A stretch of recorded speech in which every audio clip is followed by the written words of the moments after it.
परमात्मा ने, कबीर जी ने आकर हमें ये मार्ग बताया कि जैसे तुम लकड़ी फूंकते हो, उसमें प्रदूषण 7 बराबर होता है, और इसमें प्रदूषण नाम मात्र सा होता है। रुई का प्रदूषण नहीं बन पाता। घी डाले जाओ और जलाए जाओ, एक 200 ग्राम रुई से आप 10 क्विंटल 100 क्विंटल घी को सवा कर सकते हो, हवन कर सकते हो। प्रदूषण तो नाम मात्र भी नहीं है, और केवल घी का लाभ हमें वायुमंडल में मिलता है। तो परमात्मा की इस तरीके को हमने अपनाया, और ये हवन हम करते। केवल ये एक यज्ञ है, हमने 5 यज्ञ करनी है, या 5 यज्ञ संपन्न होती हैं। जैसे आप जी यहाँ दान करते हैं, उनका सामूहिक लाभ होता है। उसमें से आप पाठ भी करवाते हो, तो यहाँ जो पैसा है भंडारे में लगता है, ये धर्म यज्ञ हो रही है। ये ऊपर शेड बना रखे हैं, पंखे चल रहे, ये धर्म यज्ञ हो रही है।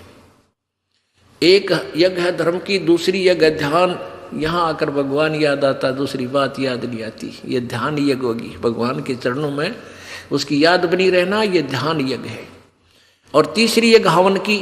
यहाँ जितने भी ये पाठ चल रहे हैं, प्रत्येक प्राणी की, प्रत्येक व्यक्ति की अलग अलग ज्योतियाँ जलाई जाती हैं। 3 दिन तक अखंड चलेंगी, और 3 दिन के प्रोसीजर में पूरे समागम में लगभग 1 किलो घी एक ज्योति का सवा हो जाता है अप्रोक्सीमेटली।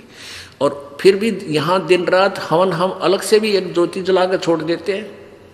घी का सवा होना ही हवन है। मंत्र हम अपने जाप सभी करते रहते हैं, वो अलग से होते रहते हैं।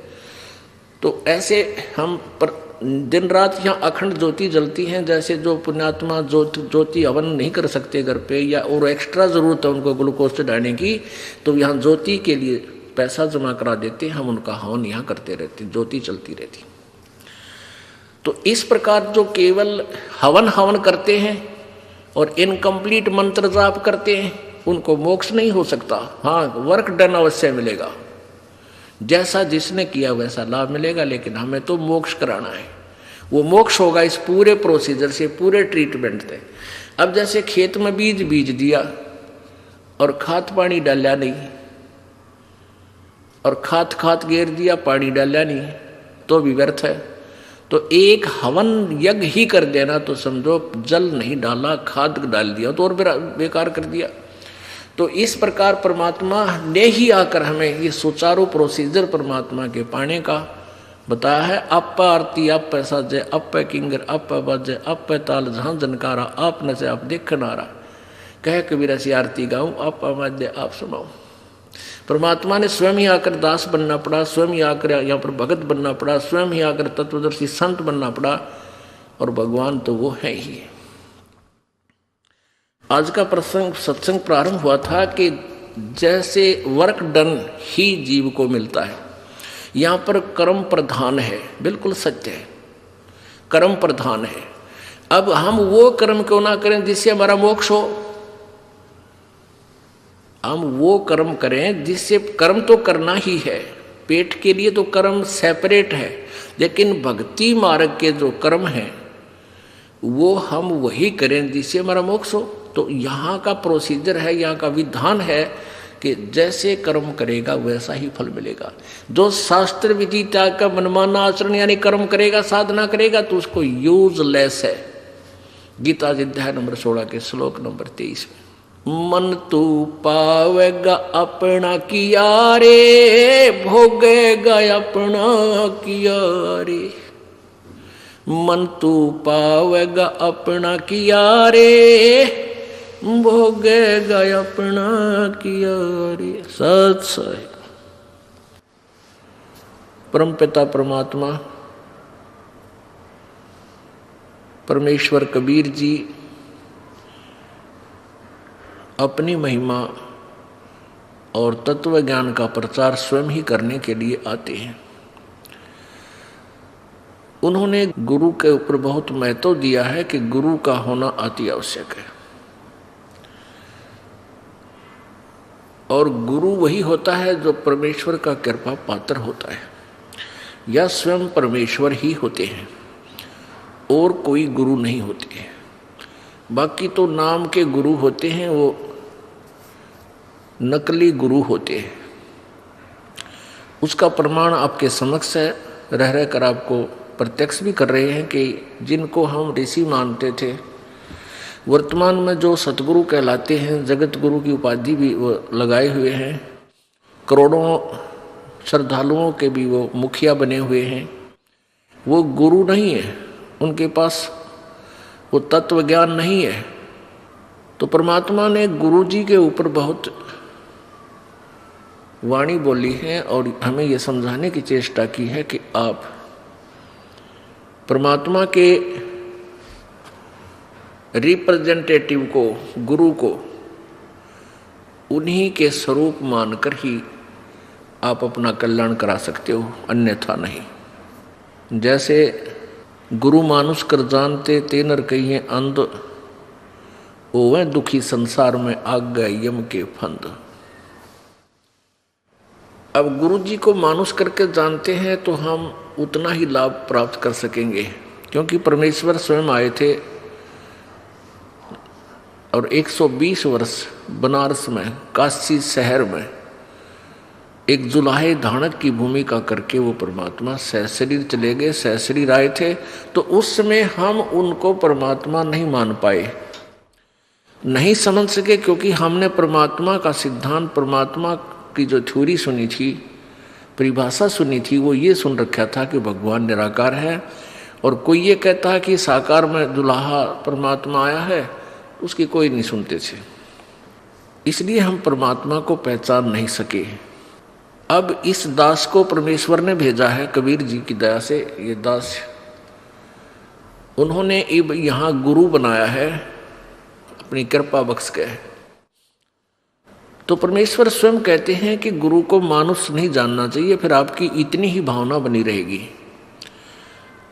जब तक हम परमात्मा, गुरु जी को परमात्मा नहीं मानेंगे, तब तक हम इस काल के जाल से नहीं निकल सकते। ये हार्ड एंड फास्ट रूल है। उदाहरण है कि जैसे एक गणित में ऋण का एक प्रश्न होता है, उसमें मूलधन ज्ञात करना होता है, उसमें मूलधन ज्ञात करना होता है। उसके लिए सपोज करना होता है कि मान लीजिए मूलधन 100 रुपये, वो मूलधन 100 रुपये सपोज करना पड़ता है, मानना पड़ता है। उससे फिर वो वास्तविक मूलधन जो लाखों और करोड़ों की संख्या में होता है, वो प्राप्त हो जाता है। मूलधन 100 रुपये मानकर हम उस वास्तविक ओरिजिनल मूलधन को प्राप्त कर सकते हैं, अर्थात अपनी प्रॉब्लम सोल्व कर सकते हैं, प्रश्न हल कर सकते हैं। इसी प्रकार आप जी ने गुरुदेव को भगवान मानकर चलना होगा, क्योंकि जैसा भी आप यहाँ रिहर्सल कर रहे हो, जैसा भी व्यवहार, जैसी भी सोच आपकी इस दास के प्रति है, वो आपकी सोच आखिरी तक बनी रहेगी। जब आप संसार त्याग कर जाओगे, आगे परमात्मा त्रिकुटी के ऊपर आपको इस दास के रूप में मिलेगा,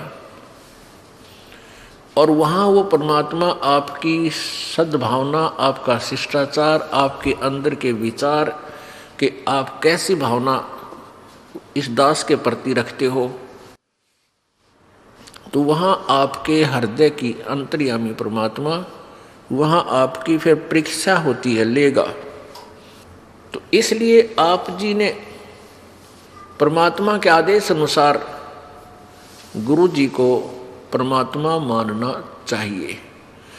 गुरु परमात्मा नहीं है, लेकिन आप जी ने उनको भगवान मानना पड़ेगा, यदि ये प्रश्न हल करना है तो, नहीं तो हो ही नहीं सकता।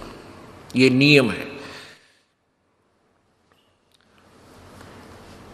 परमेश्वर कबीर जी कहते हैं, मम संत मुझे ही जान मेरा ही स्वरूपम।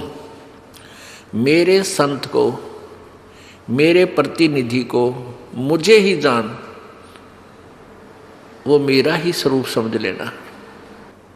तो पुण्यात्मा, जैसे आपके सामने भगवान आ जावे परमात्मा आवे तो आपका कैसा व्यवहार होगा? ठीक है, कोई निर्धन है वो माया मांगेगा, निसंतान संतान ही मांगेगा, जैसे आपकी रिहर्सल चल रही है। लेकिन आपको वास्तव ये पता हो ये भगवान है, आप आपके हृदय मान ले, तो फिर आपका कैसा व्यवहार होगा? अरे सामने भगवान खड़ा और आप कैसे बोलोगे, कैसे विचार करोगे, कैसे उनके प्रति भावना रखोगे?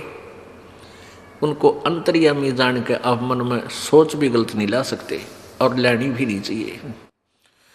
और न ही गुरु जी के सामने यानी प्रभु के सामने झूठ बोलना चाहिए, क्योंकि फिर सारे फाउल पॉइंट है। अब गुरु जी के सामने आप झूठ के बोलोगे, कहते कोई गुट्टी ला गया बीच में, नाम टूट गया, और नहीं बताओगे तो आपका नाम खंड है, लाभ हो को नहीं, कनेक्शन कट चुका है ऑटोमेटिक। तो यह झूठ बोल के भी के आपने फिर फायदा हुआ, लाभ हुआ, हानि हुई, बल्कि लाभ नहीं हुआ। और भी कोई माता धोखा को कोई और किसी भी कारण से नामखंड हो जाता है, तुरंत बताना चाहिए। ठीक है, ये दास क्या करेगा, थोड़ा बहुत धमकावेगा, करड़ा करूंगा, भाई गलती है, खबरदार, जैसे आपने नियम भंग किए हैं, तो आपका नाम फिर शुद्ध कर दिया जाएगा, री उपदेश दिया जाएगा, नहीं तो आपका कामयाबी नहीं मिलेगी आपको। लेकिन बार बार यह हैबिचुअल नहीं होना चाहिए, अगले नाम तो मिल ले जाएगा, इसका कोई समय होता है, इसकी लिमिट होती है, कितनी बार किन परिस्थितियों में आपने से खंड हुआ, फिर वो नाम आप चाहे 20 बार ले लियो, काम करना बंद कर देगा। तो इसलिए हमने बहुत डर के, जैसे माता गर्भ को रख यत्न बना और ठेस लगे तो छन हो तेरी ऐसे भक्ति जा।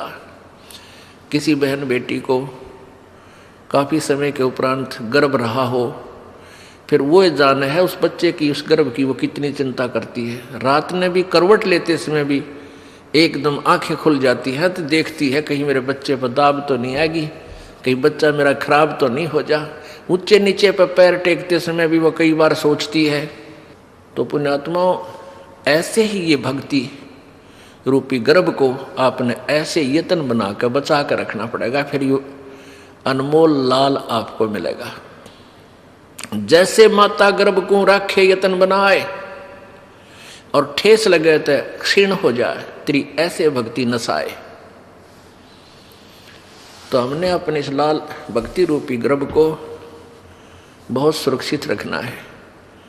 ये बकवाद करने की बात नहीं है, ये मजाक की बातें नहीं है, इनको हृदय में धरना पड़ेगा कि हम क्या करने आए हैं, किस उद्देश्य से हमने उपदेश लिया है। ठीक है, शुरू प्रारंभ में हम आते हैं कोई दुख निवारण के लिए, वो भी होगा क्योंकि भगवान सारे काम करेगा, और फिर कुछ दिनों में आपको ज्ञान हो जाएगा, फिर आप कुछ नहीं मांगोगे, केवल यही मांगोगे परमात्मा चरणों में रखना, हे गुरुजी चरणों में रखना, दूर ना करना। क्योंकि जब हम चरणों में रहेंगे तो फिर परमात्मा कौन सा बालक है, अनजान है, उसने हमारी प्रॉब्लम का पता को नहीं, वो तो अंतर्यामी है, हमारी प्रॉब्लम हमें नहीं पता, उसको पता है। और जो सच्चे दिल से अनन्य मन से पतिभर्ता पद पर आके भक्ति करते हैं, पतिभर्ता पद का अर्थ है कि किसी और इष्ट की पूजा नहीं करे, केवल अपने कबीर परमात्मा की, नथिंग एल्स। तो ऐसे पतिभर्ता स्त्री की कहते हैं, जो जब ऐसी मदद करता है परमात्मा, पतिभर्ता जमीन पर दो धरे पाँव और समरस झाड़ू देते है, कहीं ना काटा लग जावे।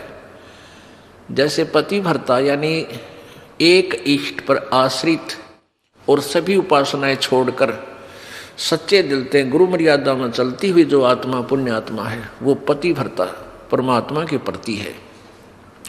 और फिर अपने जीवन रूपी सफर में वो जितने भी कदम रखती है परमात्मा, उस पाप रूपी कांटों को आगे आगे बुहारता चलते हैं, झाड़ू देते हैं, कहीं मेरी प्यारी आत्मा को कांटा ना लग जा, यानी कोई कर्म दुख ना दे जावे। पतिभर्ता जमी पर जो धर है पाँव और समर्थ झाड़ू देते है, कहीं ना कांटा लग जाए। तो पुण्यात्माओं, हमने परमात्मा से इतना लाभ लेने के लिए इस योग्य बनना पड़ेगा ताकि वो हमारी न्यू देख केयर टेक करे। जब तक हम इतने योग्य नहीं होंगे, ठीक है, वर्क डन आपको मिलता ही रहेगा।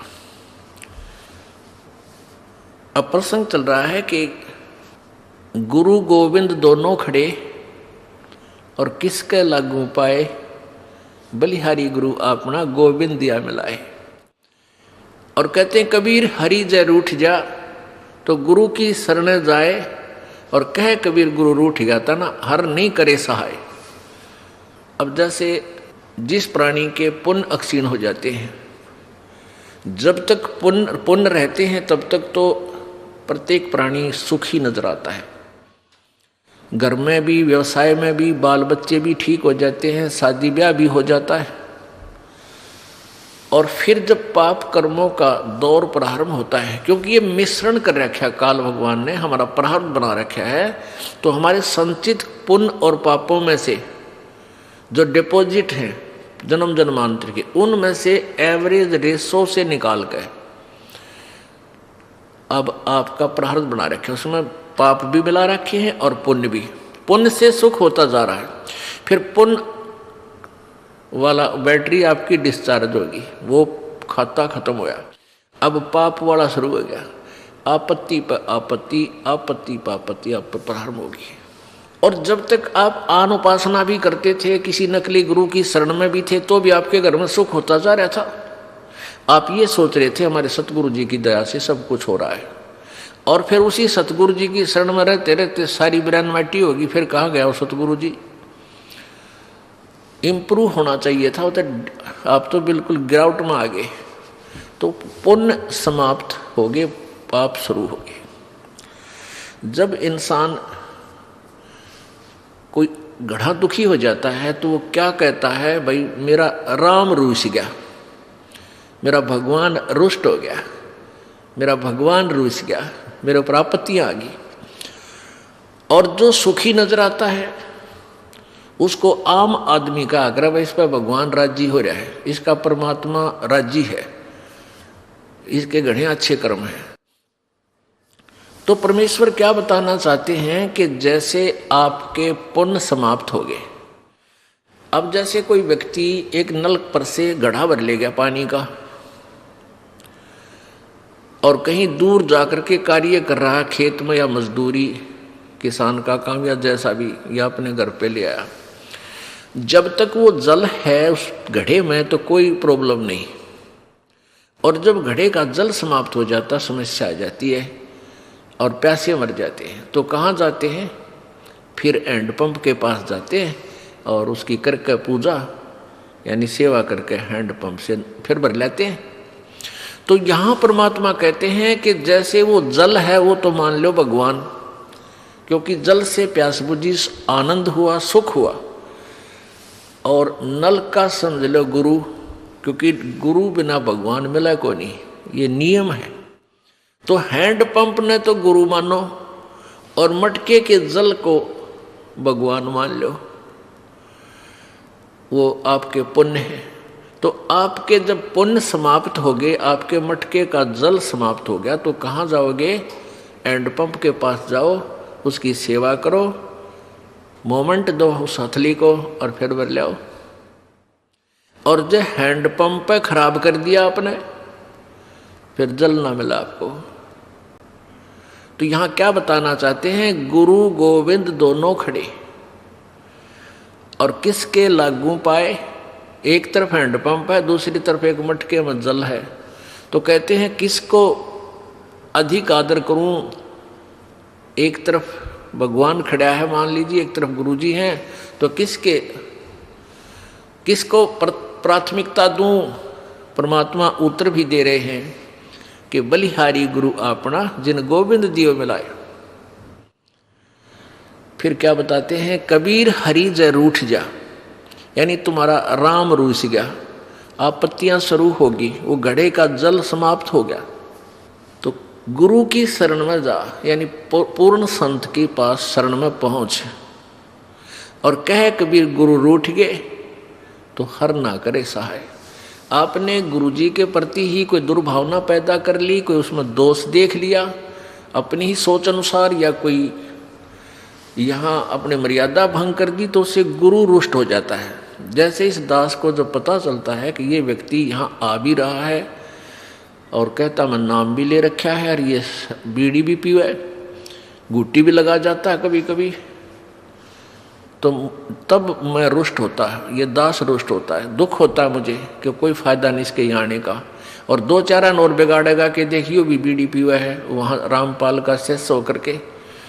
तो इससे दास गणा दुखी होता है। उस व्यक्ति को चाहिए अपनी गलती स्वीकार करे, दोबारा उपदेश ले ले, शुद्ध करा ले अपने उपदेश को और भविष्य में नहीं पीवे, अपना कल्याण करवा ले। तो इससे दास दुखी होता है। कोई आन उपासना कर लेता है तो भी दास दुखी होता है कि नहीं, आप पतिव्रता पद पर नहीं रहे, भगवान आपको मदद करेगा नहीं। फिर लाभ क्या होगा यहाँ धक्के खान का, यहाँ आने का कोई लाभ आपको नहीं प्राप्त होगा। आपने यहाँ आए हो तो लाभ प्राप्त करो मालिक का, ऐसा लाभ दे देगा आप सोच भी नहीं सकते। आप चक्कर में पड़ जाओगे, क्या परमात्मा सचमुच ऐसे सुख दिया करता है? सुना करते थे, लेकिन आप यहाँ देखा करोगे, आप यहाँ महसूस करोगे। तो क्या बताते हैं, जय इब के सतगुरु मिले, सब दुख आँखों रो, चरणों ऊपर शीस धरूं, कहूँ जो कैडी हो। कबीर साईं मिलेंगे, पूछेंगे कुशलात, आदि अंत की सब कहूँ, अपने दिल की बात, गुरु जी तुम ना भूलियो। चाहे लाख लोग मिल जाएं, हमसे तुमको बहुत हैं, तुमसे हमको नहीं, तुमरे विसारे क्या बने, मैं किसकी शरण में जाऊं। शिव ब्रंश मुनि नारद, इनके हृदय न समाऊं, अब गुण किए तो बहुत किए, करत न मनी हार, बावे बंदा बख्श दियो, बावे गर्दन उतारे। अब गुण मेरे बाप जी, बख्शो गरीब नवाज, जो मैं पूत कपूत हूँ, बहुर पिता को लाजे, मैं अपराधी जन्म का, नख सिक भरे विकार, तुम दाता दुख भंजना, मेरी करो संभाल। राम कृष्ण से कौन बड़ो, उन्हों भी गुरु कीने, 3 लोक के वे धनी, गुरु अग अधीन। परमपिता परमात्मा कहते हैं कि तुम राम कृष्ण को तो बहुत शक्तिशाली सुप्रीम परमात्मा मानते हो, इनसे बड़ा तुम किसी को नहीं मानते, लोक वेद के आधार पर। उसी उद्देश्य से परमात्मा समझाना चाहते हैं उन्हीं को उदाहरण दे करके कि तुम्हारी दृष्टि में राम कृष्ण जी से कोई बड़ा नहीं। तो उन्होंने भी गुरु बनाया। श्री रामचंद्र जी ने ऋषि वशिष्ठ जी को गुरु बनाया और श्री कृष्ण जी ने दुर्वासा जी को अपना गुरु बनाया, आध्यात्मिक गुरु। संदीपनी ऋषि उनके केवल अक्षर ज्ञान कराने वाले गुरु थे, जैसे शिक्षक होते पढ़ाया करें, और आध्यात्मिक गुरु दुर्वासा जी थे। तो परमात्मा हमें ये बताना चाहते हैं कि राम कृष्ण से कौन बड़ा, और उन्होंने भी गुरु कीन, और 3 लोक के वे धनी, 3 लोक के मालिक, गुरु आगे अधीन। यानी हमने आपने अभी सोचने की कोई आवश्यकता ही नहीं रही। जब राम कृष्ण जी को आप बड़े भगवान मानते हो और उन्होंने भी गुरु बनाकर ही अपना कल्याण समझा, यानी स्वर्ग तक जाने का भी उनका जो कार्य था, वापस जाने वाला काम भी उन्हीं गुरुओं से बना। तो फिर आम व्यक्ति कौन से खेत की मूली है भाई, उसकी क्या बुनियाद है कि वो गुरु बिना बात उसकी बन जाएगी? तो इसलिए एक तो ये पॉइंट क्लियर हो गया कि गुरु जी का होना अति आवश्यक है। फिर परमात्मा कहते हैं गुरु जी अब तुम क्या करते हो, राधे राधे श्याम मिला दे, हरे कृष्ण हरे राम हरे कृष्ण। कहते हैं 3 लोक सब राम जपत हैं और जान मुक्ति को धाम। और श्री रामचंद्र जी ने वशिष्ठ गुरु किया, उन्होंने दिया उनको ओम नाम। बता ले भाई, कर ले के करे। अब हम तो राम राम जपें, श्री रामचंद्र जी को सुप्रीम पावर मान के, और श्री रामचंद्र जी वशिष्ठ जी के पास जब गुरु बनाने गए, उन्होंने वशिष्ठ जी ने श्री रामचंद्र जी को ओम नाम दिया था जाप करने का। बता भाई, हम कहाँ खड़े कर रखे थे नकली गुरुओं ने। अब वो जिस नाम राम माना वो तो ओम का नाम जाप करे, हम राम राम करें। जैसे कोई व्यक्ति तो लड्डू खावे राम है, क्या खावे डले, कोई बात हुई या? यानी वही जैसे कोई काजू खावे बादाम खा रहा है और हम खाओ बादाम का छिलका। यानी राम शब्द जो है उसके अंदर गुप्त है वो मंत्र आम व्यक्ति नहीं कह सकता कि तू यो मंत्र जाप कर ले, फिर वो उसका गुरु बन गया। अगर किसी ने किसी को थोड़ा सा भी गुरु रूप में गाइड कर दिया तो वो ओरिजिनल गुरु से कटकर वो ऑटोमेटिक सिस्टम है कि वो गुरु बन गया। अब दोनों चौड़ चपट उसके ऊपर उसका बाहर आ गया। तो ऐसे ये गुप्त मंत्र रखे जाते हैं, ये सीधे नहीं कहे जाते कि हमारे गुरुजी ये नाम देते हैं ऐसे जाप कर लो या ऐसा कर लो, नहीं। इतना कह सकते हैं भाई राम नाम भज लो, राम नाम जपया करो, राम नाम ले भाई, राम नाम ले। अब वो राम का नाम अन्य है, जैसे बादाम का छिलका ऊपर कुछ है अंदर गिरी नारी है, ऐसे ही ये नाम गुप्त होते हैं। कोई जैसे महर्षि वाल्मीकि जी को नाम दिया था, अब वो कहते हैं वो राम राम करे था, राम राम नहीं करे थे वह, वो तो ओम नाम का जाप जपया करते। राम तो वैसे जैसे हम सत्साई बोलते हैं ना, ये हमारा मंत्र नहीं है। ऐसे ही राम कोई शब्द मंत्र नहीं है किसी ऋषि का, वो तो ओम से शुरू होते हैं। और ओम केवल ब्रह्म तक की जाप है, और ये भी पूरे अधिकारी से लेकर ही कार्य करता है, अन्य से नहीं। तो यहाँ क्या बताते हैं परमात्मा कबीर जी कि 3 लोग सब राम जपत हैं, जान मुक्ति को धाम। और श्री रामचंद्र ने वशिष्ठ गुरु किए, उन्होंने दिया ओम नाम।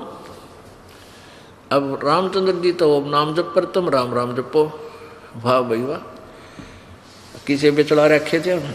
अब क्या बताते हैं परमात्मा, रे बोली सी दुनिया सतगुरु बिन कैसे सरिया, रे बोली सी दुनिया सतगुरु बिन कैसे सरिया। अब हम कहाँ ला छोड़े भक्ति, इन नालायक अनजान गुरुओं ने, नीम हकीमों ने। अपने लला के बाल उतरवावे देख के चीना लग जइया, अपने लला के बाल उतरवावे देख के चीना लग जइया। एक बकरी का बच्चा लेके उसका गला कटैया, रे भोड़ी सी दुनिया गुरु बिन कैसे सरिया। जैसे पहले हम डले डोया करते, ये आन उपासना करते थे, शास्त्र विरुद्ध साधना करते थे, तो क्या करते हैं, गुड़गामा वाली माता के ऊपर बकरे भेंट चढ़ाए जाते हैं। अब तो प्रोसीजर थोड़ा बदल दिया है, पहले तो कटवाया करते वहां जाके। अब वहां क्या करते हैं कि कोई बालक बीमार हो गया या उसकी कुशल के लिए क्या करते थे, माता हे माता तेरा एक बकरा बोल दिया, तेरे भेंट चढ़ाऊंगी। वह बुढ़िया बोल दिया करती अपने पोते पोती की खैर के लिए।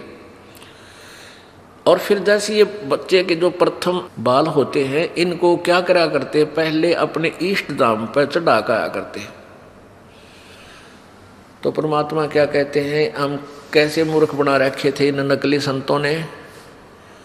वह बुढ़िया यानी दादी अपनी पुत्र वधू को और उस पोती या पोते को, जो नवजात शिशु होता है, उसको लेकर गुड़गाम वाली पर जाकर माता पर जाती है और वहाँ जाकर नाई होता है।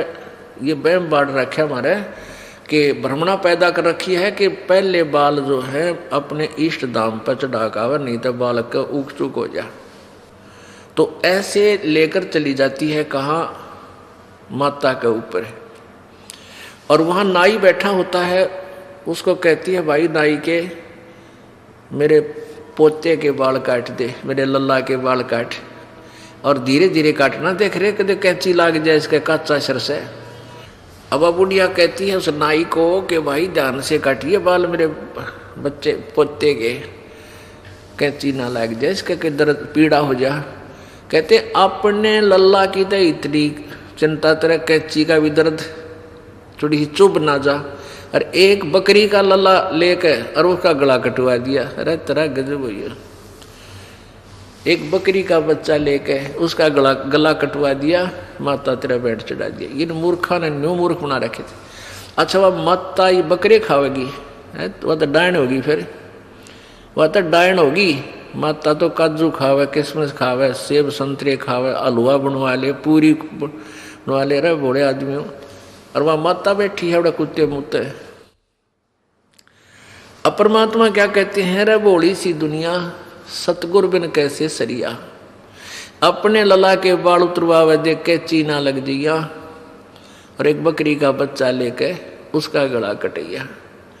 अब वो क्या करते हैं, वहाँ बाल कटवा लिए, इतने बाल ले लेंगे उसमें से बाल, और लेके अंदर मंदिर में चढ़ाओगे जाकर अच्छी तरह, मतलब श्रद्धा से। वो पुजारी क्या करता, उनको उठा के और कट्टे में भर दे, सारे ने ठा के कट्टे ठोक दे, कट्टा ये बोरी, और फिर शाम ने कुरडियां पे घेर दे ठा के जहाँ गंद पड़ा हुआ, और वो कौन सा बैंक में जमा करा होगा उन बाड़ा, उसने बाहर फेंकने ठा के।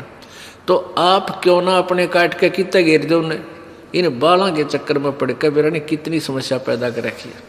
अब क्या है कि हमने देखे जगह जगह ये थान बना रखे, स्थान है एक 3x4 का चबूतरा बना देंगे, थोड़ा सा 1-1.5 फुट ऊंचा, और उसके सेंटर में बनाओगे ऐसा बढ़िया महल पित्तर का, 5-4 ईंट खड़ी, एक आधी बराबर में 2 पाछे, आगे कोई कवाड़ नहीं उसका, खुल्लम खुला। और फिर उसने माता मान ले या पित्तर का थान बनाते हैं कि यहाँ हमारा पित्तर रहता है। किसी बच्चा ने खेल बना रखा था हमने, वो पित्तर 6 फुट का था, ईब उसी इतनी आड़ी में क्यों कर पड़ेगा भाई। तो सोच कदे बुद्धि में ना आई बात मारे। तो परमात्मा हमें ये याद दिलाना चाहते हैं, तुम ईब क्योंकि हम सैने होगी मासी आवा हमने, और पहले इनो तुचकारा कर दे, डरते कदे कि सेध जाए इसमें नुकसान कर दे हो, और उस पर कुत्ते मुत्ते ने भी समझ में ना आई, सेगिन टांग तोड़ दे हो जाए इसमें कि मैं होता शक्तिशाली होता ये। तो क्या बताते हैं, कच्चा पाका भोजन बना के और माता धोकने गईया, उस माता ऊपर कुत्ता मुत्ता, ओ क्यों ना मर गईया रे बड़ी सी दुनिया। अब हमारी दादी बनाया करती, गुड़गाम वाली धोकनी है, वो कच्चा पाका दलिया बना के बेरा उन्हें कुत्ते ने खाना है, कौन सा को खाओ उसमें, और नुए कच्चा पाका ठा के और घेर के उस माता के चबूतरे पे। अब वो पूजा करनिया तो नीचे नहीं उतरे, माता की भोग लगा के इतने कुत्ते चढ़ने 4, और उस माता के सारे दलिए ने खाकर ऊपर चलते हैं, पेशाब करके चले माता के चोटे में, वो पत्थर के महल के चोटी मुते। तो यहाँ परमात्मा कहते हैं जय उसमें कोई शक्तिशाली होता तो कुत्ते की टांग तोड़ो पहले थे। तो पुण्यात्माओं हम कति अनजान बना रखे थे, इन स्वार्थी और अज्ञानी गुरुओं ने हमारे जीवन बर्बाद करा दिए। हमारे सारे पूर्वज कोई भूत बना दिया, कोई पितर बना अंडे है, धक्के खाते फिरे हैं क्योंकि वो शास्त्र विरुद्ध साधना करते रहे। फिर क्या बताते हैं, जीवित बाप गे लट्ठम लट्ठा और मुए गंग पोचैया। जीवित बाप गे लट्ठम लट्ठा और मुए गंग पोचैया, और जब आवे आसोज का महीना वो कौवा बाप बनैया रे बोली सी दुनिया। अब जैसे श्राद्धों के समय में, अब जैसे पिता की गति कहाँ से शुरू करते हैं, माता की गति कहाँ से शुरू करते हैं, कि पिता की मृत्यु होगी। ठीक है भाई, सवा कर दिए संस्कार, उसका अंतिम संस्कार कर दिया। फिर क्या होगा, पंडित आवेंगे गरुड़ पुराण पढ़ने खातिर। ये विशेषकर शहरों में लाग गणी थी, आम गांव में तो शायद कम है, लेकिन उनमें ज़्यादा थी। तो क्या करता था पंडित जी, 7 दिन तक गरुड़ का पाठ करता था, गरुड़ पुराण को पढ़ता था। भोग लगता जब लोग और श्रद्धालु उसको पैसे चढ़ा देते, वो काख में देकर थैले न अड़ जाता रहता। अब परमात्मा क्या कहते हैं, कुल परिवार तेरा सकल कबीला मसलत एक ठराई, बांध पिंजड़ी आगे धर लिया फिर मरगट को ले जाई, अग्नि लगा दिया जद लंबा फूक दिया उस ठाई, प्राण बांध फिर पंडित आए पीछे गरुड़ पढ़ाई। अब क्या बताते हैं कि जब तू मृत्यु हो जाती है, परिवार के सदस्य तुरंत तैयारी पकड़ लेते हैं, उठाओ उठाओ जल्दी करो। कुल के लोग आ जाते हैं और शमशान घाट में जाकर तेरा काम कर दिया, तमाम शरीर फूक दिया। अब आते हैं वो नकली गुरु पेट भर, वो कहते हैं तेरे पिता की गति हो जाएगी, 7 दिन गरुड़ का पाठ करा ले। वो गरुड़ का पाठ कर दिया, ठीक होगी गति। फिर क्या कहते हैं, ईब अस्थि उठा इसकी, वह हड्डियां बच जाती हैं, जलती नहीं, कुछ ऐसी होती हैं। इन अस्थियों को उठाकर और गंगा में जाकर वहाँ पुरोहित के द्वारा जल प्रवाह कर गंगा में प्रवाह करा दे, तेरे पिता की गति हो जाएगी। अब वो अस्थि उठाकर वहाँ से ले गए। कहाँ गए, वहाँ एक और बैठा दुश्मन, वो जाते न्यों पूछेगा। एक भगत की पत्नी नाम ले रही थी, वो पति नाम ना ले था। वो समस्या यही मान रहा था कि मैं अपने पिता की अस्थियां नहीं गंगा में गेर के आया तो फिर पिता पुत्र का लाभ क्या हो, मैं जब तक मेरा पिता जीवित है मैं नाम ना लूँ।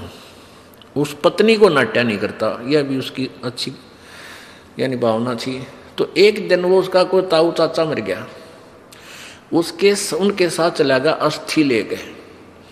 और वहाँ वो पेट भर पांडा बैठा था, वहाँ उनके सीमा बांट रखी उन्हें कि यो हिसार जिला हमारा, ये फलाना जिला हमारा, ये हरियाणा का, ये हरियाणा इतना क्षेत्र हमारा, उन्हें बांट रखी है। तो एक कहने लगा, भाई कहाँ से आए हो? कि हरियाणा से। कि आजा आजा तुम मेरे यहाँ दूर हो जाओ, ये हमारे हैं। वो उड़ा बुला लिए, वहाँ चले गए। तो अपने तो करना ही था वो काम, कोई मिल जाए। तो देख के पिछली खोट गए सारा पिछला, वो थारे फलाने भी आए थे, दगड़े भी यहीं आए थे, और जजमान इपकत बहुत जन्म आए तुम, और तरह नाश जाइए। बोला मेरे तो धक देशी हुई, दुश्मन मारे रोज मरण की बाट देखे। ये शुक्र मनावा कि इनका रोज मरा, हम रोज आवाने को इपकत बहुत जन्म आए। नो बोला उस दिन मेरा धक्का हा लग गया। कुछ ज्ञान सुन रहा था वो अपनी पत्नी के माध्यम से कि इन हड्डियां उठाने से कोई फायदा नहीं होता, संत गुरुजी ऐसे ऐसे बताते हैं। उसका कुछ जच्चे थी कुछ ना जच्चे थी। फिर उस दिन फाइनल फैसला हो गया, वापस आते ही नाम लिया और अपना कल्याण करवाया। अब वहां कहते हैं जीवित बाप के तो लट्ठम लट्ठा है सारी, उसकी उल्टा बोल है, उसकी कोई सत्कार आदर नहीं करता, ना उसकी कोई सेवा करते हैं। और मरे पातशाह ने हो गया, फिर इसकी पूजा शुरू कर दी तुमने। फिर गंगा में डालन खातिर चल पड़े उनके अस्थियों को सत्कार करने के लिए। परमात्मा फिर कहते हैं जीवित बाप के लट्ठम लट्ठा मुए गंग पुचैया, और जब आवे आसुज का महीना फिर कौआ बाप बनैया। अब क्या होता है, फिर श्राद्ध शुरू हो जाते हैं। पहले फिर महीना करते थे, पहले तो बड़ा लटोटर था, 1 साल तक आए महीना वो गुरु जी जिम्या करता, और फिर 6 माही करते, फिर 1 वर्षी करते, और वर्षी तो फिर घने दिन तक ही चला करती, काफी दिन तक। और फिर श्राद्ध शुरू हो जाते कि पत्र बन गया। फिर कहते इसके पिंड भरवा दो, भूत जोनी छूट जाएगी। यानी सारे फंड करवा के यूँ कराते समय ये कहते थे तेरे पिता की गति होगी। फिर आया आसोज का महीना, आसोज के महीने में श्राद्ध शुरू हो जाते हैं। आसोज के महीने में श्राद्ध निकालते हैं। अब परमात्मा कहते हैं वो एक दिन श्राद्ध कर दिया, वो निश्चित दिन, जैसे कोई सातम न मर गया। आप मान ले किसी का पिताजी सातम को मृत्यु को प्राप्त हुआ, किसी भी सातम को, तो वो आसोज के अंदर 16 दिन सेलेक्ट कर रखे हैं, यानी अमावस्या से लेकर पूर्णमासी तक 16 दिन सेलेक्ट कर रखे हैं। इन 16 दिन में से जिसका सातम न मरा है तो सातम वाले दिन एक उनके गुरुजी आवेंगे ब्राह्मण, और वो श्राद्ध निकाल लेगा। अच्छा बढ़िया भोजन, कुछ कपड़े वपड़े, फिर पूजा पाजा उसको चाहिए, वो सारा सौदा उसको दिया जाएगा। अब आसोज के महीने में क्या करते हैं, वो गुरुजी आता है, बढ़िया भोजन बना के सबसे पहले कहेंगे छत पे रख दो। कहता छत पे रख दो, कुछ भोग लग जाएगा। तो वो छत पर रख कर आते हैं और कौवे वहां पहुंच जाते हैं। अब कौवा उसको खा लिया कौवे ने, तो वो गुरुजी कहता है भाई तेरे पिता को भोग लग गया, हो सकता है तेरा पिता कौवा बन गया हो। अरे तेरा गजब हो, अब कहाँ से गति कराने लगे थे, पिताजी कौवा बना के छोड़ दिया और कहते इसकी गति होगी। अब परमात्मा कहते हैं जब आवे आसोज का महीना, अरे फिर कौवा बाप बनाया। अरे बोली सी दुनिया, गुरु बिन कैसे सरिया। अब क्या बताते हैं, प्रेत शिला पर जा बिराजे पितरों पिंड भराई, बहुर श्राद्ध खान को आए वो काग भये कल माही। फाइनल फैसला करते हैं परमात्मा की वाणी में, जय सतगुरु की संगत करते तेरे सकल कर्म कट जाई, अमरपुरी पर आसन होते जहां धूप न छाई। कि जय सतगुरु की संगत करते पूर्ण संत की, ये सारे झंझट खत्म हो जाते, सकल कर्म, किसी भी आवश्यकता नहीं रहती, आप सतलोक चले जाते, अमरपुरी में, उस सतलोक में आपका निवास होता। जैसे गीता जी अध्याय नंबर 18 के श्लोक 62 में कहा है कि अर्जुन तू सर्वभाव से उस परमेश्वर की शरण में जा, उसकी कृपा से ही तो परम शांति और सनातन परम धाम को प्राप्त होगा। सनातन परम धाम, शाश्वतम स्थानम, अमरपुरी, सत्यलोक, वहां चला जाएगा। गीता जी अध्याय नंबर 15 के श्लोक नंबर 4 में ये कहा कि जब तुझे तत्व ज्ञान मिल जाए, उस तत्व ज्ञान रूपी शस्त्र से इस अज्ञान रूपी पेड़ को काट के, उसके बाद उस परम पद पर, उस परमेश्वर के परम पद की खोज करनी चाहिए, जहां जाने के बाद फिर लौटकर प्राणी संसार में नहीं आते। और जिस परमेश्वर ने सब ब्रह्मांडों की रचना की है, और मैं उसी की शरण हूं। गीता ज्ञानदाता भी कहता है मैं भी उसी की शरण में हूं, उसी वही पूजा के योग्य है, उसी की पूजा कीजिए। अपने आत्माओं, अब ये श्राद्धों की बीमारी कहाँ से लगी? पुराणों से। अपने आत्माओं, ग्रंथ ग्रंथ में भेद है। जैसे वेद और गीता जी,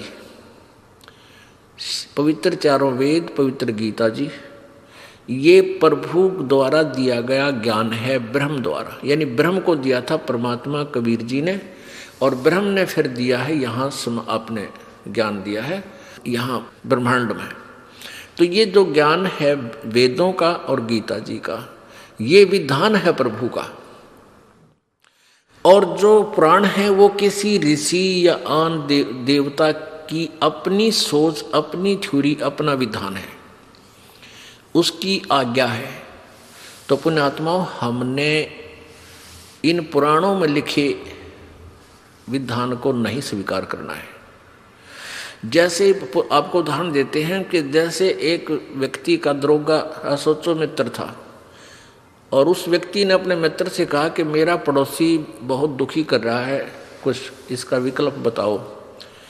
एसएचओ ने कह दिया कि मार उसका लठ, मैं आप देख लूँगा। अब उस व्यक्ति ने एसएचओ की आज्ञा का पालन करके राजा का विधान तोड़ दिया, उस पड़ोसी का लठ मार दिया, उसकी मृत्यु होगी। और उसको भी पहले सजाए मौत ही देते थे, सजा मौत होगी, उसको भी फांसी दे दी गई। अब कारण क्या था कि राजा का विधान है, कोई किसी की हत्या करेगा उसको सजा मौत दी जाएगी। और उस व्यक्ति ने अपने मित्र अधिकारी एसएचओ की बात मान ली, मार उसका लठ, तो विधान टूट गया राजा का, तो सजा का पात्र हुआ। तो इसी प्रकार हम वेदों और गीता जी के अनुसार साधना ना करके हम पुराणों से यदि कोई साधना कर रहे हैं, हम परमात्मा का विधान तोड़ रहे हैं। उससे हम फिर सजा के पात्र बनते हैं, भूत बनते हैं, पितृ बनते हैं, पशु बनते हैं, पक्षी बनते हैं। ऐसा हमने नहीं करना चाहिए। आपको प्रमाण देते हैं। एक रुचि नाम के ऋषि थे, उसने शादी भी नहीं करवाई थी, वेदों को पढ़ा जाना, तो वो साधना करते थे। 40 वर्ष की उम्र हो गई थी, 40-45 वर्ष के प्रौढ़ हो गए थे। एक दिन उसको उनके 4 पूर्वज यानी पिताजी, दादाजी, परदादाजी और तीसरा दादाजी वो दिखाई दिए। उन्होंने कहा, बेटा रुचि, तूने शादी क्यों नहीं कराई? आप शादी कराओ, हमारे सरहद निकालो। तो रुचि कहता है, पितृमहो, वेद में ये कर्म कांड श्राद्ध आदि निकालना तो मूर्खों का मार्ग बताया है, अविद्या कही है। फिर आप मुझे क्यों इस शास्त्र विरुद्ध साधना में लगाना चाहते हो? पितर भी स्वीकार करते हैं कि हाँ बेटा, ये तो सही है कि वेद में इस कर्म कांड को अविद्या ही कहा है। फिर भी कहते हैं ऐसा है वैसा है। उसको मूर्ख बनाने के लिए अपनी वो तिगड़मबाजी लगा के उस प्यारी आत्मा को भी डरा धमका के और अपने साथ नरक में डाल लिया। अब जब खुद कह रहे हैं कि वेद में सही लिखा है कि ये तो है मूर्खा की पूजा, और फिर कहते ना बेटा तो ये तो करना ही पड़ेगा, या कोई बात हुई? अब देखिएगा मार्कंडेय पुराण, इसमें आपको दिखाते हैं रुचि ऋषि की कथा। ये मार्कंडेय पुराण है, मार्कंडेय पुराण, सचित्र मोटा टाइप, केवल हिंदी, संक्षिप्त, गीता प्रेस गोरखपुर से प्रकाशित है। गीता प्रेस गोरखपुर जो है हिंदू समाज के लिए ISI मार्क है। मार्कंडेय पुराण सब गीता प्रेस गोरखपुर से प्रकाशित है। प्रकाशक हैं एवं मुद्रक गीता प्रेस गोरखपुर, गोविंद भवन कार्यालय, कोलकाता का संस्थान। इसके 243 पृष्ठ पर 42 पे आपको दिखाते हैं। पृष्ठ नंबर 242, संक्षिप्त मार्कंडेय पुराण, रोच्य मुनि की कथा, रोच्य मुनि की उत्पत्ति कथा।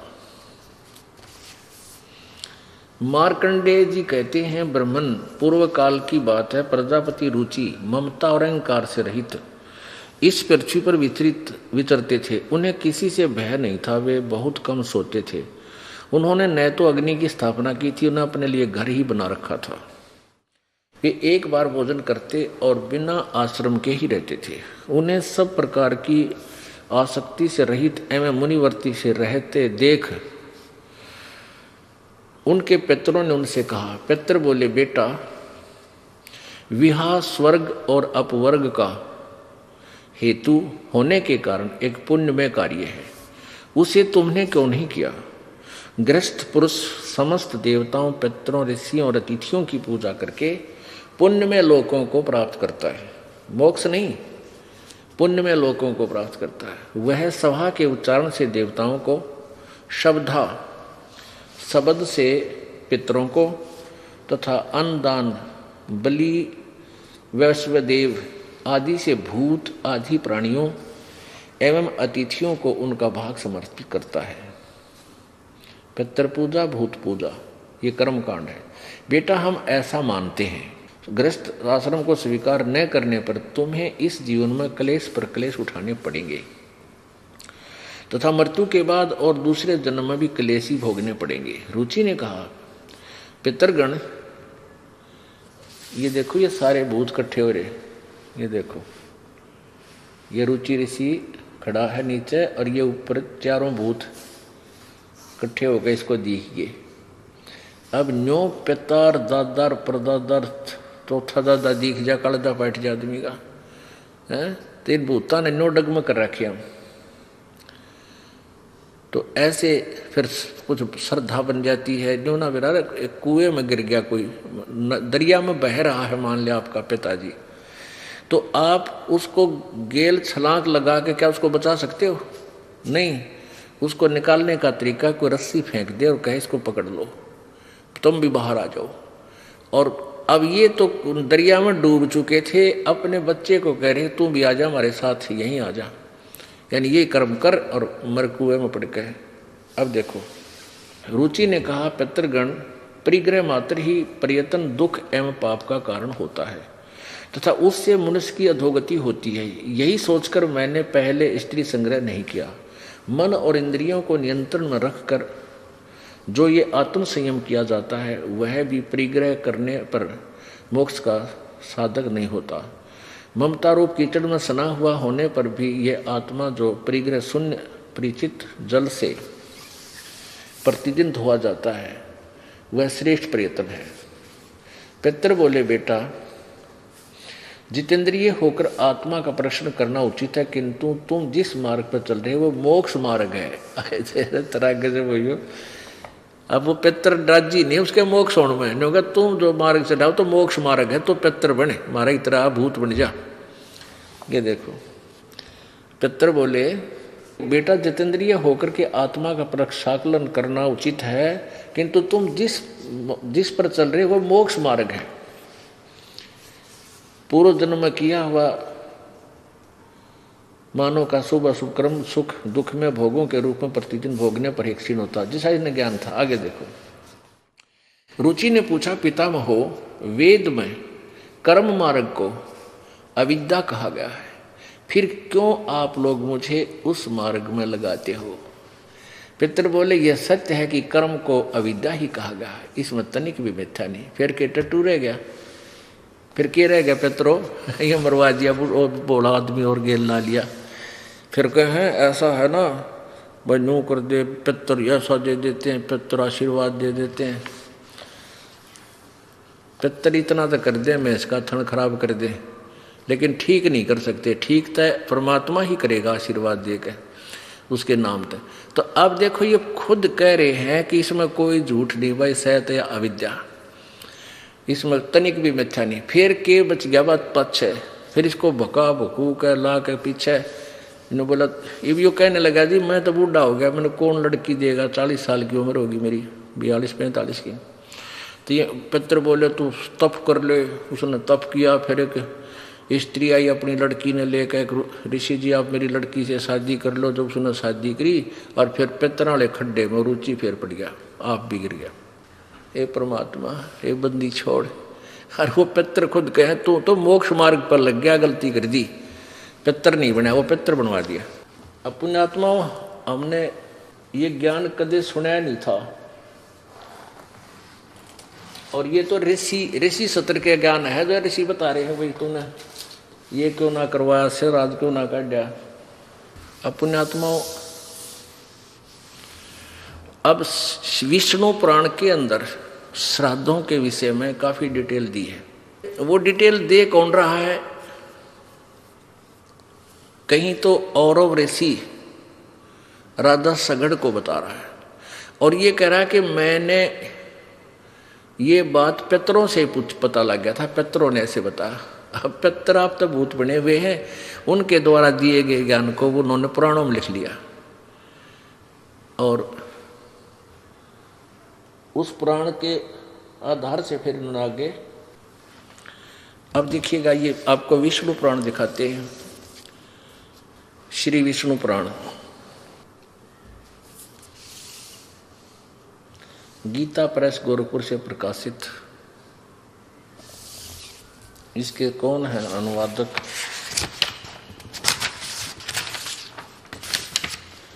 श्री विष्णु पुराण अनुवादक मुनीलाल, श्री मुनीलाल गुप्त। प्रकाशक वही है, गीता प्रेस गोरखपुर, गोविंद भवन कार्यालय कोलकाता का संस्थान। अब इसके 213 पृष्ठ पे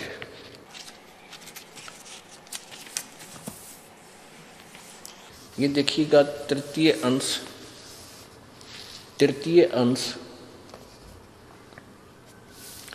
अध्याय नंबर 16 और यहाँ है 15वें अध्याय में, 16वां यहाँ से शुरू होता है। इसमें क्या लिखा है कि हे राजन, श्राद्ध करने वाले पुरुषों से विश्व देवगण, पितृगण, मातामह और कुटुंबी जन सभी संतुष्ट रहते हैं। हे भूपाल, पितृगण का आधार चंद्रमा है और चंद्रमा का आधार योग है, इसलिए श्राद्ध में योगी जन को नियुक्त करना अति उत्तम है। हे राजन, यदि श्राद्ध भोजी 1000 ब्राह्मणों के सम्मुख एक योगी भी हो तो वह यजमान सहित उन सब का उद्धार कर देता है। अब का एक देसी कहावत थी, बोला अंधा नौतर दो बुलावे, अंधे का न्योता देते एक उसकी उंगली पकड़ का होगा, दो हो गए खागड़। तो कहने का भाव ये है कि हम इन ब्राह्मणा नर और पंगे पावा, इसमें बहुत कुछ लिख रखा है कि पितरों के श्राद्ध निकाला जब तो या तो 2 ब्राह्मण हो या 4 हो, 6 हो, 8 हो, 10 हो, ऐसे जमाने चाहिए। और उत्तर में मुँह हो, उनका पूर्व में मुँह हो, और भूतांगे कड है तो उनके फिर 1, 3 ऐसे 5, 7 यानी जो 2 से भागना हो वो हो। अब परमात्मा इसमें स्पष्ट कर रखा है कि एक योगी 1000 ब्राह्मण हो भोजन के श्राद्ध में भोजन करने वाले, और उनके सामने एक योगी हो। ओह, योगी कौन होता है? गीता जी अध्याय नंबर 2 के श्लोक नंबर 53 में कहा कि अर्जुन, जब तेरी बुद्धि भिन्न भिन्न प्रकार से भ्रमित करने वाले भिन्न भिन्न प्रकार के वचनों से हटकर एक परमात्म तत्व के, एक परमात्मा के ऊपर स्थिर हो जाएगी, तब तो तू योग को प्राप्त होगा, अर्थात तब तो तू भगत बनेगा। आइए अब हम उन श्रद्धालुओं के अनुभव जानते हैं जो जगत गुरु तत्वदर्शी संत रामपाल जी महाराज जी से दीक्षा प्राप्त कर चुके हैं तथा उनके द्वारा बताए गए भक्ति मार्ग पर चल रहे हैं। क्या नाम है आपका? नंदिनी खोसला। कहाँ से आए हैं आप? देहरादून। संत रामपाल जी महाराज से कब जुड़े? 2012 में। आप पहले ब्रह्मा विष्णु महेश की भक्ति करते थे, तो फिर आप संत रामपाल जी महाराज जी की शरण में क्यों आए? मेरी मासी हैं हिसार की, मंजू नाम है उनका, उनके माध्यम से मैं इस भक्ति में आई हूँ। उन्होंने मुझे ज्ञान गंगा पुस्तक दी थी। ज्ञान गंगा पुस्तक में ऐसा क्या पढ़ने को मिलता है कि जो भी श्रद्धालु उसको पढ़ता है और संत रामपाल जी महाराज जी की शरण में चला आता है? मैंने तो मैक्सिमम मैंने पूरी नहीं पढ़ी, थोड़े से 2-3 पन्ने पढ़ते, बट मुझे बहुत अच्छा लगा क्योंकि हम जिसकी पूजा पाठ करते थे वहाँ हमें लाभ कोई भी नहीं मिला, और जिसमें लिखा है हम इतना पूजा पाठ करते थे और हम फिर भी मेरा जन्म फंसे, हम बाबा इस धरती पे आ जाते हैं, हमें मुक्ति नहीं होती। हम सोचते हैं हमें मुक्ति होगी, हम स्वर्ग में जाएंगे, ऐसा तैसा बोलेंगे, लेकिन मतलब कुछ होता ही नहीं ऐसा। फिर हम क्यों भक्ति कर रहे हैं कि जब हमें दुखी आते हैं, हम बहुत परेशान रहते हैं, तब फिर मैं इस भक्ति में मैं जुड़ गई थी। जो भी संत रामपाल जी महाराज से नाम दीक्षा लेता है उसको कोई ना कोई लाभ होता ही है। आध्यात्मिकता की बात करें या फिर भौतिकता की बात करें, आपको संत रामपाल जी महाराज से जुड़ने के बाद क्या लाभ मिला? सर, आपसे कुछ बात शेयर करना चाहती हूँ जो मैंने मतलब कि परमात्मा ने मेरे को दिखाई है, अन्यथा और किसी समाज ने भी नहीं देखा है, जो परमात्मा ने मुझे दिखाई है। जबकि अभी मेरी जब भक्ति पूरी हो जाती है तब परमात्मा दिखाते हैं, लेकिन मुझे परमात्मा ने स्टार्टिंग में ही दिखा दी है मुझे अपनी में, जबकि भक्ति चल रही थी।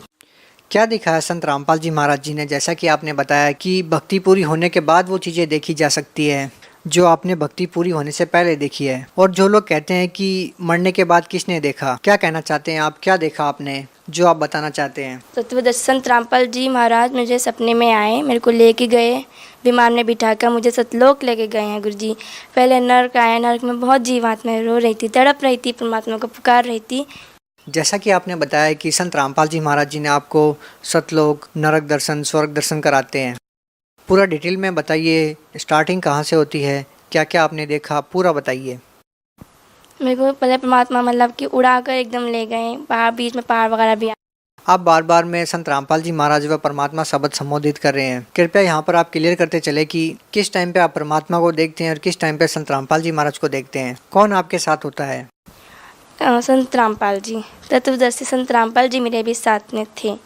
तो पहले मतलब उड़ा के ले गए विमान में बिठाकर। मेरे को डर भी लगा बीच बीच में, बट मैंने परमात्मा को गुरु जी को मतलब कि पकड़ रखा था, तत्वदर्शी संत रामपाल जी को पकड़ रखा था। मेरे को बहुत डर भी लगता रहा, बट फिर गुरु जी ने मुझे कहा कि बेटा डरो मत, मैं तुम्हारे साथ हूँ। पहले पहाड़ वगैरह में ही घुमाते रहे, फिर गुरु जी ऊपर नरक में लेके गए। नरक में बहुत जीवात्मा तड़प रही थी। नरक का नज़ारा कैसा था, क्या आपने देखा, क्या हो रहा था वहाँ पर, कैसे आपने देखा? बहुत मतलब कि बहुत गंदा नरक था, बहुत गंदा नरक था। वहाँ पर इतनी बड़ी तपेटशिला थी, बहुत बड़ी तपेटशिला थी, और उसमें मतलब कि कोई जीव आत्माएं तड़प रही थी, मतलब फ्राई कर रहे थे उसको, मतलब कि बहुत मतलब चल रहे थे उसे, और वो जीव आत्माएं मतलब बहुत तेज़ से तड़प रही थी।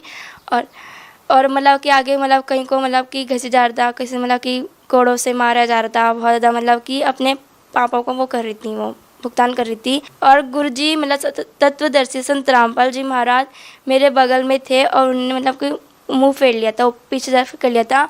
और मैंने गुरु जी को देख लिया कि गुरु जी रो रहे थे। मैंने देखा गुरु जी को, तो मैंने बोला कि गुरु जी क्यों रो रहे हो, परमात्मा मुझे बताओ आप क्यों रो रहे हो। और लेकिन मुझे गुरु जी ने कहा नहीं, मैं रो नहीं रहा हूँ, मुझे रोना नहीं आता है, मैं नहीं रोता हूँ। मैंने कहा नहीं गुरु जी मुझे बताओ। मेरी आँखों में उस वक्त में बहुत आंसू आ गए थे और मैं रो पड़ी थी।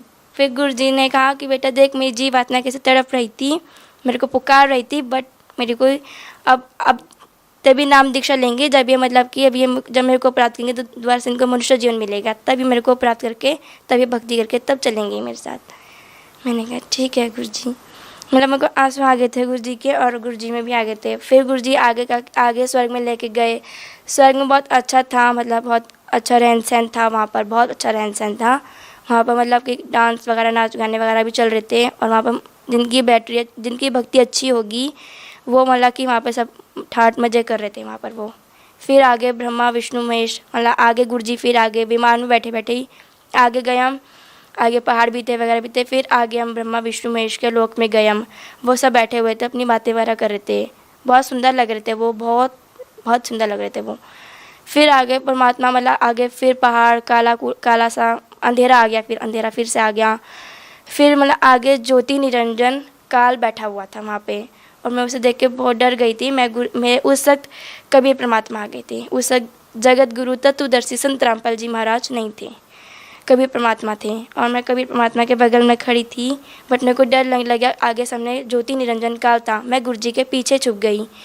अब मेरा गुरु जी ने मेरा लेफ्ट साइड हैंड पकड़ के मुझे आगे लेके आए। लेकिन अभी आपने कहा कि जगत गुरु तत्वदर्शी संत रामपाल जी महाराज नहीं थे, केवल कबीर साहिब थे, तो फिर आप कह रहे हैं कि आप गुरु जी के पीछे छुप गए, ये कैसे? कबीर परमात्मा के पीछे छुप गई थी मैं। फिर मतलब परमात्मा ने मेरे को आगे अपने बराबर में मुझे खड़ा करा और कहा कि क्यों डर रहे हो, मैं तेरे साथ हूँ, मैं तुम्हारे साथ हूँ। मैंने कहा ठीक है परमात्मा।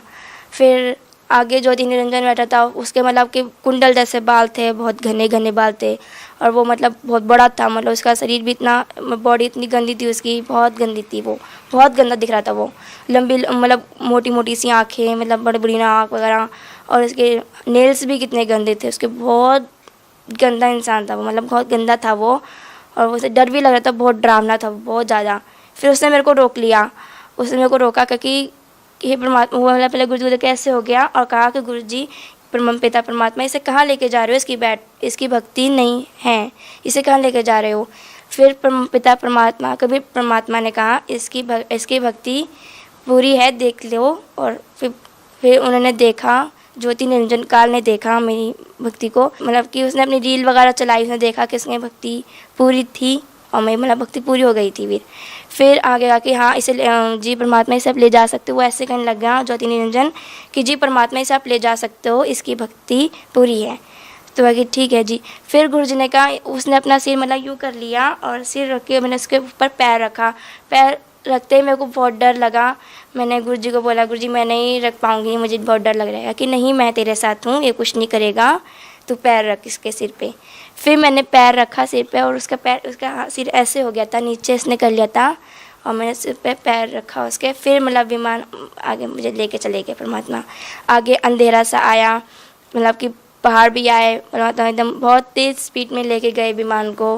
बहुत सुंदर विमान था और आगे तेज़ स्पीड में लेके गए।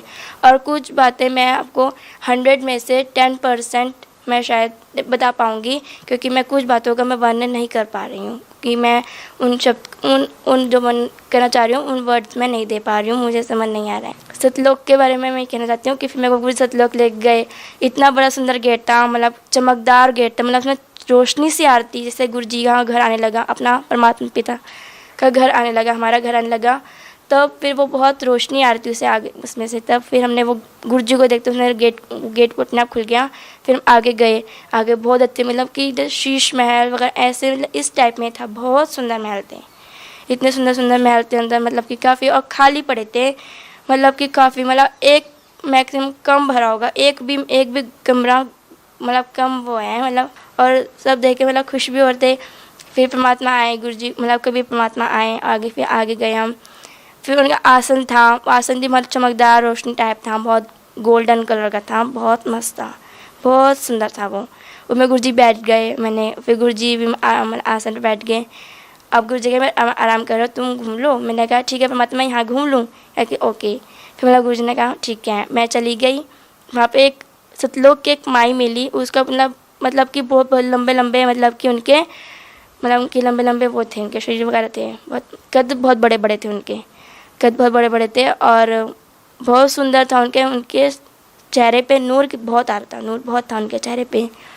और वो नूर आया और मतलब कि कहने लगे तुम कहाँ से, हमने नहीं ऐसे मतलब बताया। फिर कहती ठीक है तो मैं पूरा घुमाती हूँ। फिर आगे वहाँ पर स्वामी रामदेवानंद जी, बंदी छोड़ सतगुरु रामपाल जी महाराज जी और जीतानंद जी, गरीबदास जी सब ऊपर बैठे थे वहीं पे, मतलब कि वहीं पे सतलोक में बैठे थे।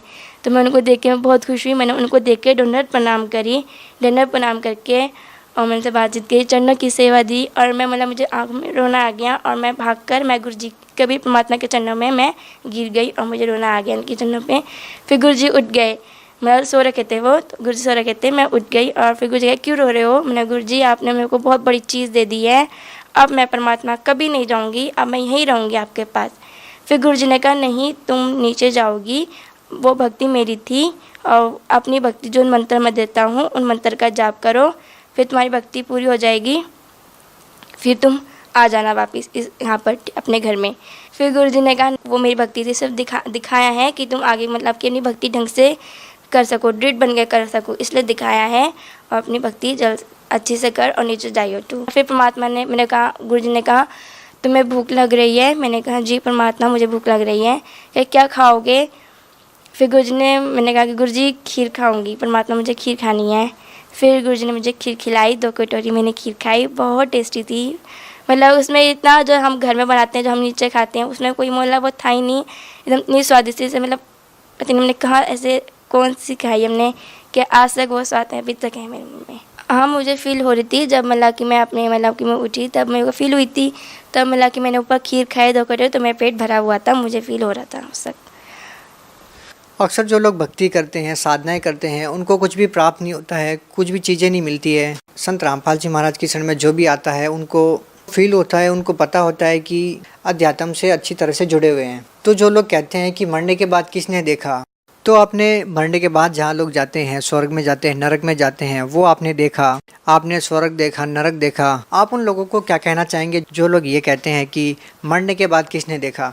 जो लोग ये कहते हैं कि किसने देखा मरने के बाद किसने देखा है, लेकिन मैं कहती हूँ मैंने देखा है, परमात्मा ने मुझे दिखाया है।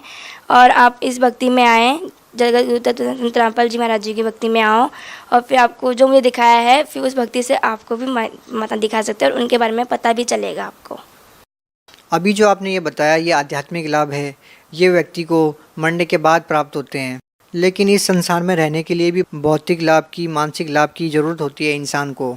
संत रामपाल जी महाराज से नाम दीक्षा लेने के बाद आपको इस पृथ्वी लोक पे क्या लाभ मिले? तो मेरी मम्मी की तबीयत बहुत ख़राब हो रही थी, मतलब नाम उपदेश लेने से पहले बहुत ज़्यादा ख़राब थी। हमने जगह जगह जाकर हमने देवी देवताओं को पूजा, बहुत जगह जगह जाए, झाड़ झपटे करवाए, हमें कोई भी लाभ नहीं हुआ। हमने बहुत पैसा खर्च करा, बट मम्मा को कोई वो नहीं, मतलब कि से कुछ नहीं हुआ, मतलब आराम वगैरह कहीं नहीं मिला। फिर एक मेरी मासी हैं, मंजू नाम है उनका, हिसार से हैं वे, और वे उन्होंने हमें फिर इस भक्ति मार्ग में हमें बताया कि इस भक्ति में लोगों सब ठीक हो जाओगे। तब अब से मम्मा काफ़ी ठीक है परमात्मा की दया से। क्या आपका मानना है कि संत रामपाल जी महाराज जी से जो भी व्यक्ति अब नाम लेगा उनको भी वैसे ही लाभ होंगे जैसे आपको हो रहे हैं? हाँ जी, ज़रूर होंगे उनको, मतलब जो हमें लाभ हुए हैं वैसे उनको भी लाभ होंगे।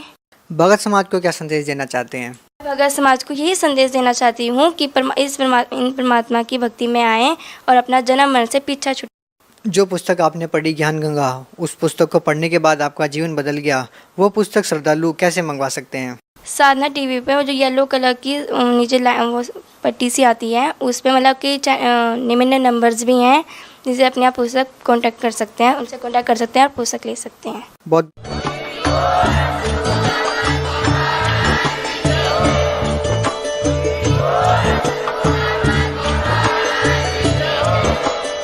आप सुन रहे थे जगत गुरु तत्वदर्शी संत रामपाल जी महाराज जी के मंगल प्रवचन। अधिक जानकारी के लिए विजिट कीजिए हमारी वेबसाइट www.jagatgururampal